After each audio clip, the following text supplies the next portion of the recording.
আজকে আমরা সপ্তম শ্রেণীর দ্বিতীয় অধ্যায়ের 21তম ক্লাস শুরু করতে যাচ্ছি। আর ক্লাসটি শুরু করার পূর্বে আমি সবাইকে একটি বিষয় রিকোয়েস্ট করব, যারা আমার স্টুডেন্ট আছো তোমরা অবশ্যই আমার এই চ্যানেলটিকে সাবস্ক্রাইব করে দেবে এবং সেই সাথে আমার একটি ফেসবুক পেজ আছে খান মোহাম্মদ মামুন নামে, অবশ্যই তোমরা এই পেজটিকে ফলো দিয়ে রাখবে। সো চলো আজকে ক্লাসটি আমরা শুরু করি।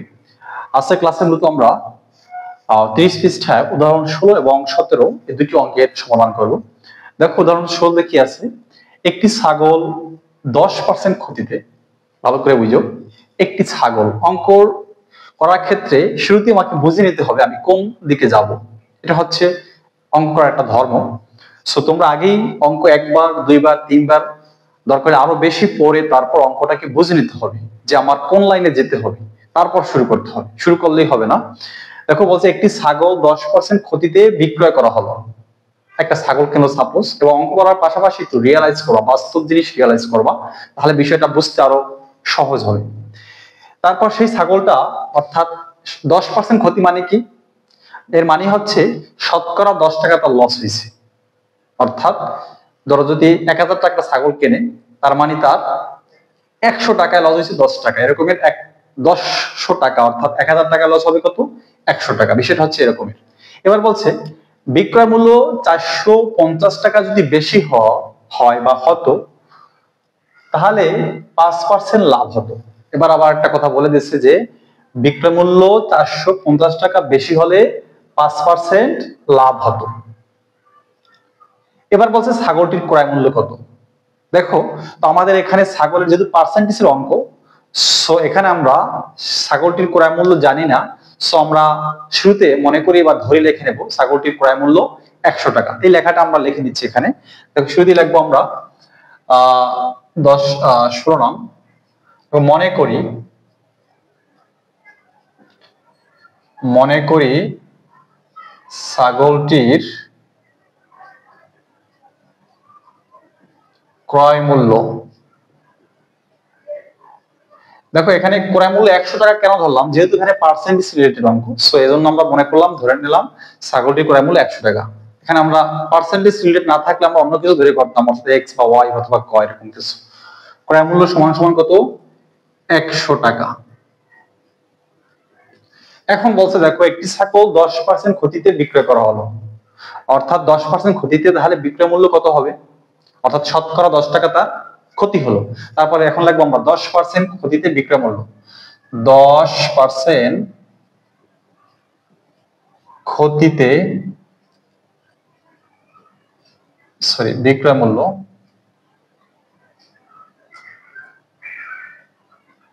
দেখো 10% ক্ষতিতে বিক্রয় মূল্য কত হবে, 10% মানে হচ্ছে 100 টাকায় তার 10 টাকা ক্ষতি, তার মানে হবে 100 মাইনাস 10 টাকা সমান সমান কত হয়, বিয়োগফল 90 টাকা হয়। অর্থাৎ 10% ক্ষতিতে তার বিক্রয় মূল্য কত, 90 টাকা। এবার আমাদের আরেকটা বিষয় আছে, দেখো বিক্রয় মূল্য 450 টাকা বেশি হলে 5% লাভ হতো। এবার 5% লাভে বিক্রয় মূল্য আমাদের বের করতে হবে শতকরা। সবাই লিখবো এবং 5% লাভ এবং 5% ছিল ক্ষতিতে, এবার হবে লাভে, 5% লাভে বিক্রয় মূল্য সমান সমান কত। দেখো লাভ যেহেতু বলছে তার মানে শতকরা তার কত লাভ হলো, 5 টাকা। তার মানে এখানে আমাদের লিখতে হবে 100 যোগ 5 টাকা সমান সমান কত হয়, 105 টাকা। দেখো আমাদের 10% ক্ষতিতে বের করলাম এবং 5% লাভে বিক্রয় মূল্য বের করলাম। এবার আমাদের এই বিক্রয় মূল্য দুটোকে মাইনাস করতে হবে, অর্থাৎ এই 5% লাভে বিক্রয় মূল্য কত, 105, তার মানে বেশি। এখান থেকে আমরা এই 10% ক্ষতিতে বিক্রয় মূল্য কত, 90 টাকা, এটা বিয়োগ করব। বিয়োগ করে আমরা তারপর সামনের দিকে আমরা অগ্রসর হব। এখানে আমরা লিখবো যে এভাবে লিখবো, অতএব 10% ক্ষতিতে বিক্রয় মূল্য, 10% ক্ষতিতে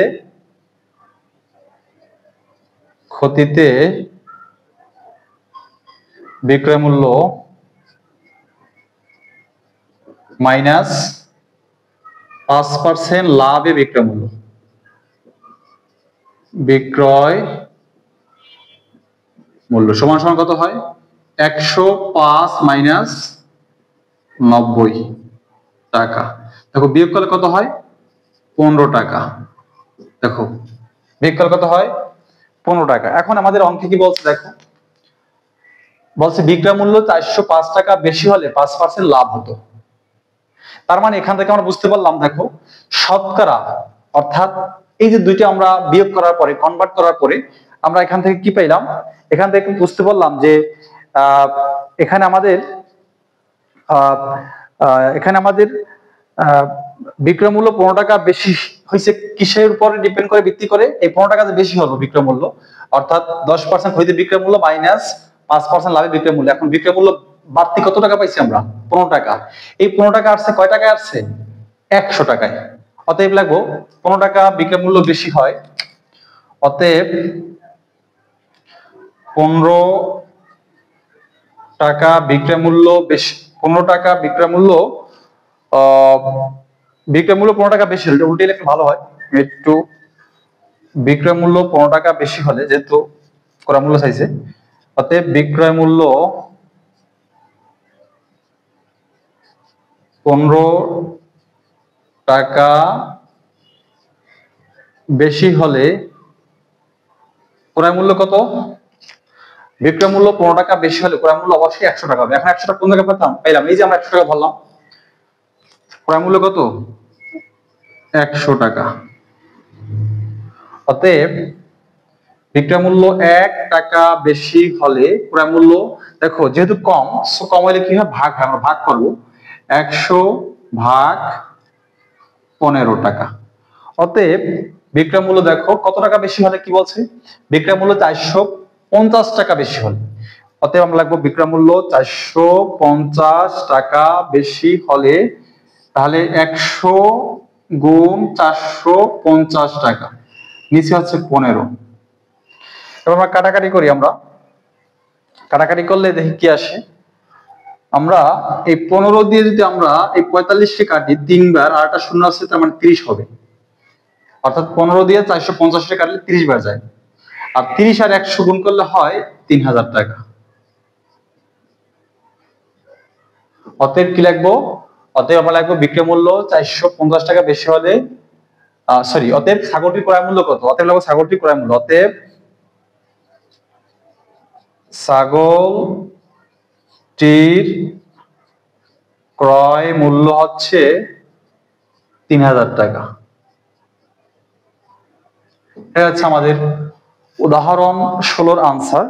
এবার তোমরা এটাকে খুব দ্রুত স্ক্রিনশট দিয়ে নাও অথবা খাতা কলমে তুলে নাও। এবার আমরা নেক্সট অর্থাৎ উদাহরণ 17-এর সমাধান করতে যাচ্ছি। এটাকে আমি অবশ্যই মুছে দেব, যেহেতু আমার জায়গা শর্ট।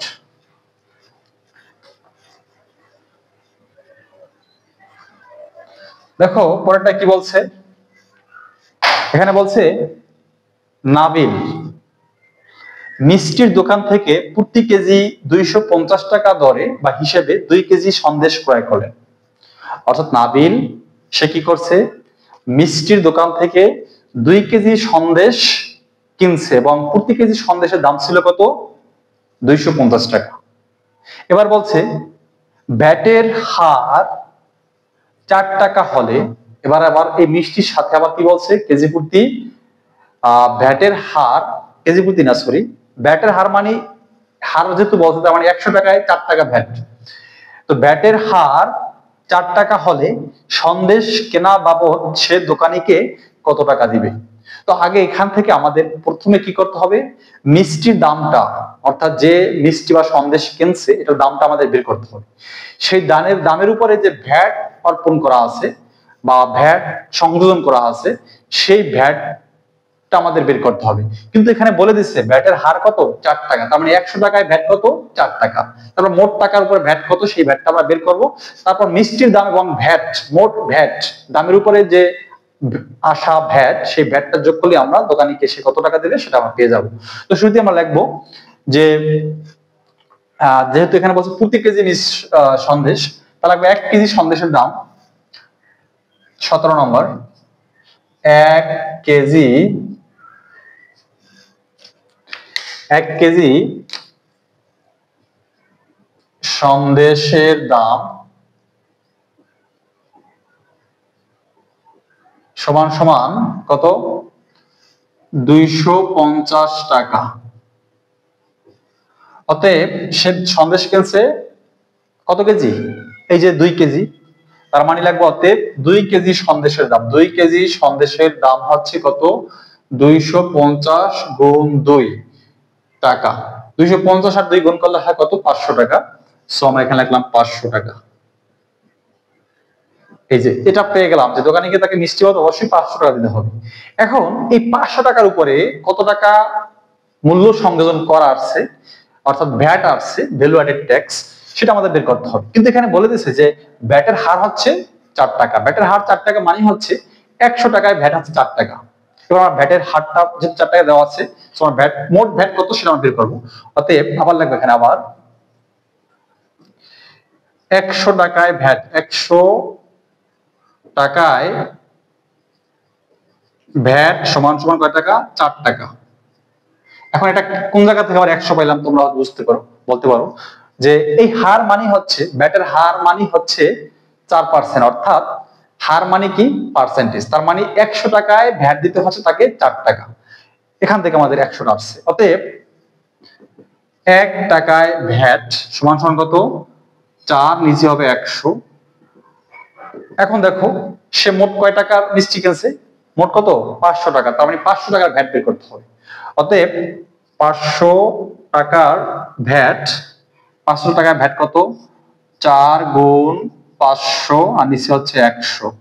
এবার আমরা এটা দিয়ে 0 0 কেটে দিই, 0 0 কেটে দিলাম। এবার নিচে অনেক কোনো ভ্যালু নাই, সো 4 আর 5 যদি গুণ করি তাহলে কত আসে 20 টাকা।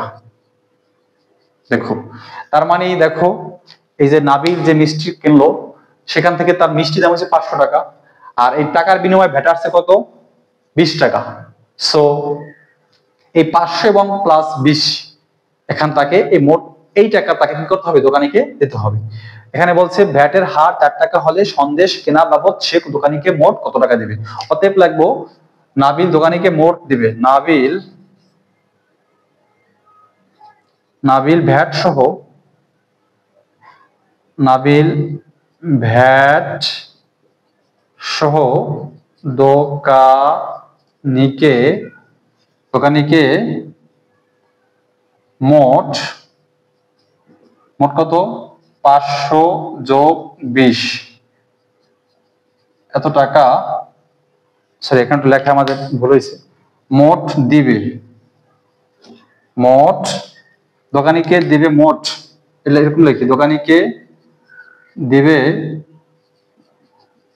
মোট, এখান দিয়ে লিখছি মোট কত 500 হয়েছে মিষ্টির দাম আর ভ্যাট আছে 20 টাকা। তার মানে কত 520 টাকা। দেখা যাচ্ছে আমাদের আনসার। আজকের ক্লাসটি আমরা এখানেই শেষ করছি, আবার দেখা হবে অন্য কোনো ক্লাসে। আর তোমাদেরকে একটা বিষয় আমি বারবার রিকোয়েস্ট করি, সেটা হচ্ছে তোমরা ডেফিনেটলি যারা আমার ক্লাসগুলো বাসায় বসে দেখছো রেগুলারলি, অবশ্যই পার্ট বাই পার্ট আকারে দেখবে, তাহলে তোমরা বিষয়গুলো খুব ক্লিয়ারলি বুঝতে পারবে। আর যদি কোনো বিষয় তোমাদের ভিডিও আর্জেন্ট দরকার হয় কোনো অধ্যায়ের উপর, আমি খুব স্লোলি কাজ করতেছি কারণ আমাকে অনেক কাজ করতে হয়। 6 থেকে প্লাস ইন্টারমিডিয়েট পর্যন্ত ক্লাস ভিত্তিক ভিডিও আপলোড করতে হয়। সো তোমরা ডেফিনেটলি আমাকে কমেন্ট করে জানাবে যে কোন অধ্যায়ের উপরে, এটার পরে আমি হয়তো অন্য একটি অধ্যায়ের কাজ শুরু করব। তোমরা ডেফিনেটলি আমাকে কমেন্ট করে জানাবে যে কোন অধ্যায়ের উপর তোমাদের খুব দ্রুত ভিডিও দরকার বা ক্লাস দরকার। আমি আমার পক্ষ থেকে চেষ্টা করবো সর্বাত্মক ওই বিষয়ের উপর ক্লাস আপলোড করা ইনশাআল্লাহ।